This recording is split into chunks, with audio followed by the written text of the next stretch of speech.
Master minds commerce చదవాలనుకునే 10th inter విద్యార్థుల తొలి ఎంపిక.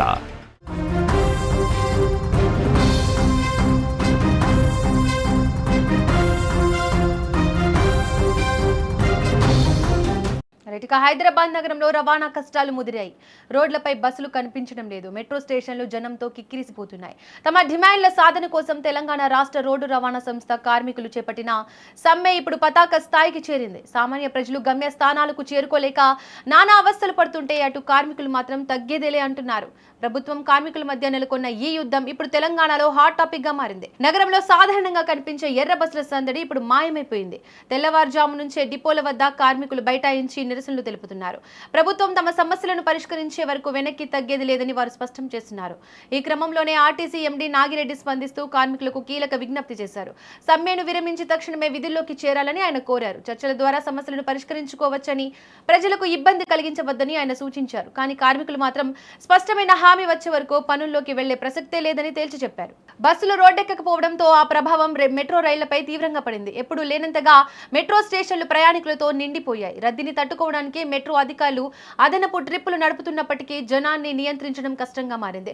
ముఖ్యంగా ఆఫీసులకు వెళ్లే ఉద్యోగులు, విద్యార్థులు గంటల తరబడి వేచి చూడాల్సి వస్తోంది.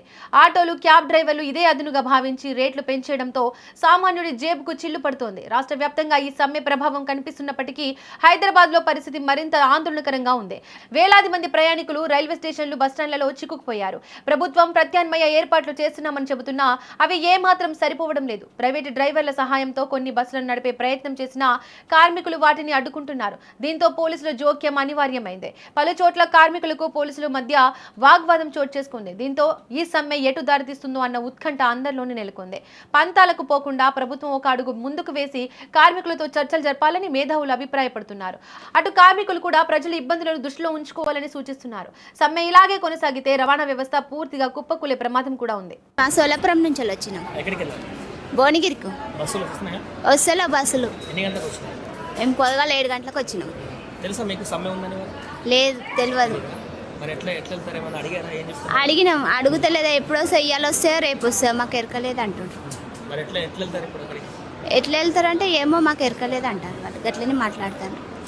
ఈ పరే ఊరి కంచెలు వచ్చిన వాళ్ళకు గిట్లనే మాట్లాడారు. వాళ్ళకి ఏం మంచిగా అనిపిస్తుంది. మేము ఇక్కడ ఎవరికి అడగాలి గప్పు. మేము మహారాష్ట్ర నుంచి వచ్చినాం సార్. పొద్దుగాల ట్రైన్ ఉండే 7 గంటలకు 6 గంటలకు దిగినాం. మేము ఇక్కడికి వచ్చినాం 6 గంటలకు. అప్పటి నుంచి బస్సు లేదు. ఒకరోజు మొదలన్నా చెప్తే మాకు కూడా చుట్టాలు వాళ్ళు చెప్తారుగా బస్సు. మేము ఫోన్ చేసేదాకా వాళ్ళకి తెలియదు బస్సులు బంద్ ఉన్నాయని. ఇప్పుడు ఈడ అడిగితే బస్సులు లేవు అంటారు. ఇప్పుడు మా పరిస్థితి ఏందో మాకే అర్థం అవుతలేదు. మాకు భువనగిరి పోవాలి, యాదగుట్ట కాడికి. ఇప్పుడు మేము ఎట్లా పోవాలి అదే అర్థం అవుతలేదు. అర్థం కాని ఇట్లా కూర్చున్నాం పొద్దుగాల 6 నుంచి. మరి 6 గంటల మాకు ట్రైన్ 5 గంటలకు ఆడే దిగుతుంది.